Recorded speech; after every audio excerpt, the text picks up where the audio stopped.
everyone. Thank you for sticking around. We're really excited for what follows us, which is the awards for the We Do boards, so stick around after this as well. Huge call out. First, intros.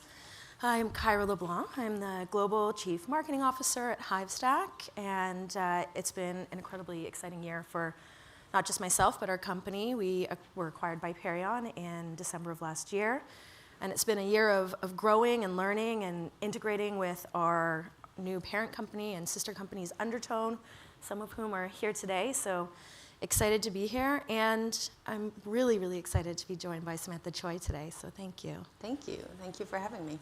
You can intro yourself too. I won't speak for you. Hi, I'm Samantha Choi. I'm CEO and Chief Creative Officer of Manual Labor.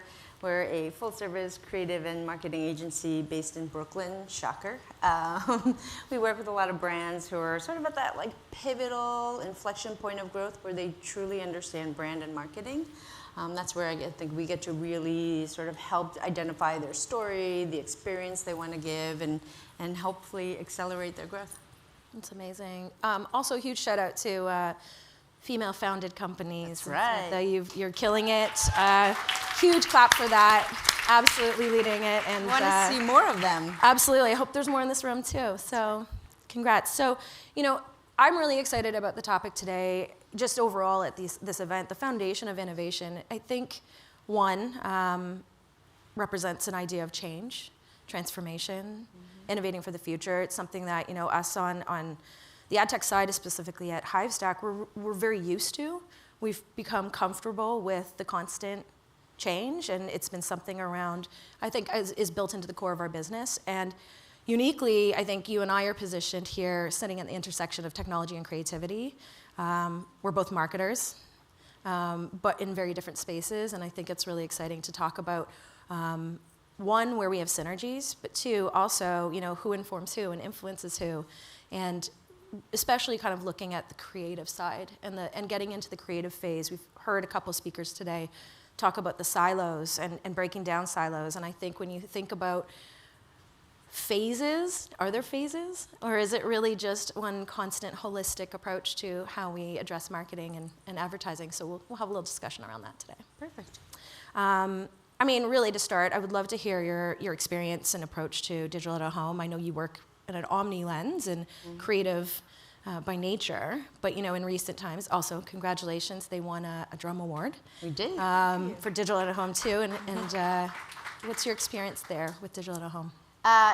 What's been great about how we're using digital out of home is really thinking about the story we want to tell. So thinking about the availability of video and animation first, and then really working our campaigns and our ideas into it versus kind of having a static design and thinking about, okay, how can we animate it? So being able to use digital, especially for out of home, allows us to tell a bigger story, allows us to build consistency across all different channels. So whether it's a billboard or it's mobile or it's social, it lets us truly help the brand tell a full story consistently. Yeah, no, I think when we think about the ideation process, we often talk about is creative done first? Chicken or the egg? Yeah, exactly. And I think, in one of the early conversations on the panel with Helen this morning, we talked about the silos and breaking down those silos, especially when you're looking at things like DCO and the need where creative is at the forefront of that and the outcome of that. Yep. And we really need to think about more of a full circle or full cycle approach to planning, building assets, building beautiful formats, but then also thinking about how that technology, before you even build, how the technology is going to influence the delivery of that. And storytelling's at the core of that. Yeah, I think especially as you think about, when you think about technology, what pieces of it are we pulling through? So how do you want to engage with it? Where do QR codes play in, right?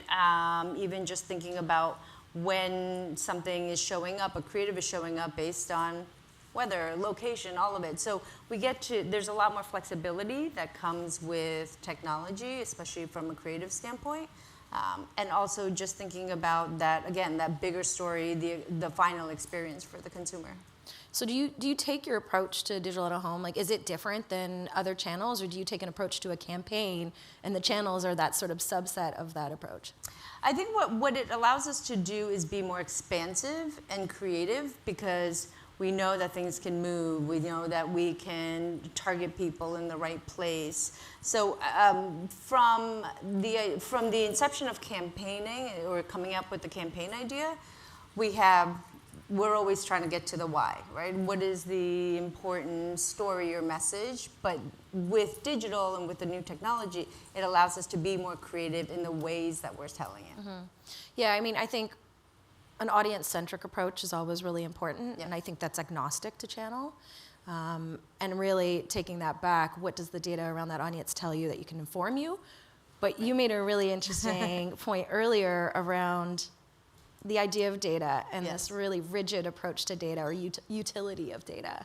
Exactly. The marketing side of me is like, give me all the data that I can collect so we can make sure that a campaign or an ad is as impactful as possible. The creative side of me, and don't hate me, is about protect creativity from data. Don't let it sort of instruct you in terms of what the creativity is, because if we think about the creative side of ads, it's always about being bold, about trying new ideas. If we get so pigeonholed into, well, the data tells us this was successful, this was not, then we're going to limit ourselves in terms of how many new ideas and trying new things. So it's a fine line between how data informs or influences versus instructing creativity. Mm-hmm, mm-hmm. No, so totally. Protect it at all costs.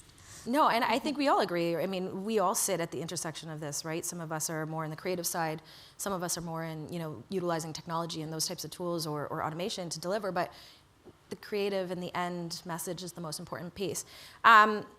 Speaking on that, I'd love to quickly kind of touch on, going back to this idea of the foundation of innovation, looking at the future. Are there some emerging tools, tech, approaches, mindsets that you've either embraced or looking forward to as like the year comes to an end and you plan for next year? AI, obviously everybody talks about AI, especially for us. You have to think about like how you want to use it, right? It's not replacing creatives, it's not replacing marketers, but it's really, for us, it's thinking about how it can be a launch pad. So one example of how we used AI was, especially as we come up with strategies and campaigns, AI allows us to accelerate our ideas. So when we're presenting to our CEOs or our clients, we're not putting the work on them to think about what does a floaty brain in a pool look like, right? We can actually create it with shorter cycles, less time. And so we can bring these big ideas to life that don't sound absurd in words, but impactful in pictures. Yeah, I think two things, data visualization, but also visual storytelling, are tools that marketers use a lot in both internal conversations and processes, but of course also in our daily jobs. And I mean, for us, building out tools that can easily, visualize a heat map that is going to be a predicted, map of where a campaign's going to run that can seamlessly be shared with a client via a URL and then exported and delivered is like, it's pretty easy. And for us, Francois talked about this earlier around AI, and it's happening. I actually think that marketers are kind of that test group. Yeah. I think that we very much were kind of thrown into this conversation maybe even 2 years ago.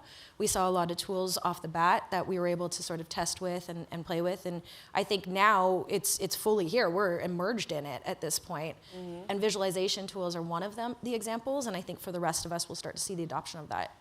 Yeah, in more ways. Agreed, and I think data visualization especially helps simplify information so much for the people that aren't entrenched in it. It lets you see in pictures and numbers and colors and shapes the most impactful message and information that you need versus the complexities of a lot of information.